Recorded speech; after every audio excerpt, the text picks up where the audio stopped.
Uric acid லெவலை கட்டுப்படுத்துறதுக்கு நீங்க சாப்பிடக்கூடிய 5 ட்ரை ஃப்ரூட்ஸ் என்ன அப்படின்றது தான் இந்த வீடியோல நீங்க பார்க்க போறீங்க. சோ இந்த யூரிக் ஆசிட் அப்படின்றது உங்க உடல்ல அதிகமாயிடுச்சு அப்படின்னா வாதம், கீழ்வாதம்லாம் வரக்கூடிய வாய்ப்பு இருக்குது.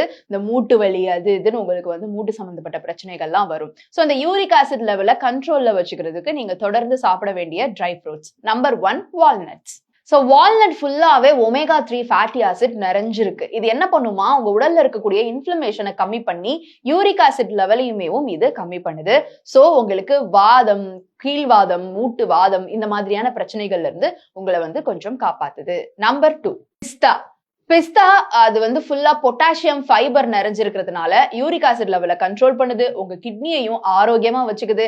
அதனால உங்களுக்கு இந்த வாதம் சம்பந்தப்பட்ட பிரச்சனை வராம பாதுகாக்குது. Number 3 dried cherries. So dried cherries உங்களுக்கு கிடைச்சிச்சுன்னா அதை வாங்கி சாப்பிடுங்க. இதுவுமேவும் யூரிக் ஆசிட் லெவலை கண்ட்ரோல்ல வச்சுக்கிறதுக்கு உதவி பண்ணுது. பிகாஸ் இதுல ஆந்தோசயனின்ஸ் அப்படின்ற ஒரு ப்ராப்பர்ட்டி இருக்கிறதுனால உங்களுக்கு யூரிக் ஆசிட் லெவல் கண்ட்ரோல்டா இருக்கும், வாதம் சம்பந்தப்பட்ட பிரச்சனையில இருந்தும் உங்களை பாதுகாக்கும். Number 4 apricots. ஆப்ரிகாட்ஸ்ல பொட்டாசியம் அண்ட் ஃபைபர் ஜாஸ்தியா இருக்கிறதுனால யூரிக் ஆசிடுடைய லெவலை கட்டுக்குள்ள வச்சுக்கிறதுக்கு இது உதவி பண்ணுது. அதையும் தாண்டி உங்க பாடிக்கு தேவையான நிறைய நியூட்ரியன்ஸ் இதுல இருந்து கிடைக்குது. Number 5 dates.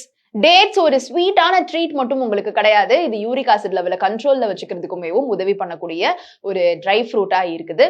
ஸோ டேட்ஸ்ல வந்துட்டு பியூரைன்ஸ் இருக்கு அண்ட் ஆல்சோ இது ரிச் இன் ஆன்டி ஆக்சிடென்ட்ஸ், உங்க உடலுக்கு நல்ல நல்ல நன்மை கொடுக்குது. முக்கியமா யூரிக் ஆசிட் லெவலை கட்டுக்குள்ள வச்சுக்குது. ஸோ ஹெல்தியோ அன்ஹெல்தியோ இந்த 5 ட்ரை ஃப்ரூட்ஸை நீங்க தொடர்ந்து சாப்பிட்டுட்டு வாங்க. ஏதாவது மாத்திரை எடுத்துட்டு இருக்கீங்கன்னா எதையாவது சாப்பிடக்கூடாதுன்னு டாக்டர் சொல்லியிருக்கிறாரான்னு கேட்டுட்டு நீங்க அதை கண்டினியூ பண்ணலாம். இந்த வீடியோ உங்களுக்கு பயனுள்ளதா இருந்ததா அப்படின்ற உங்களுடைய கருத்துக்களை கீழே வந்து கமெண்ட் பாக்ஸ்ல ரியா என் கூட ஷேர் பண்ணலாம்.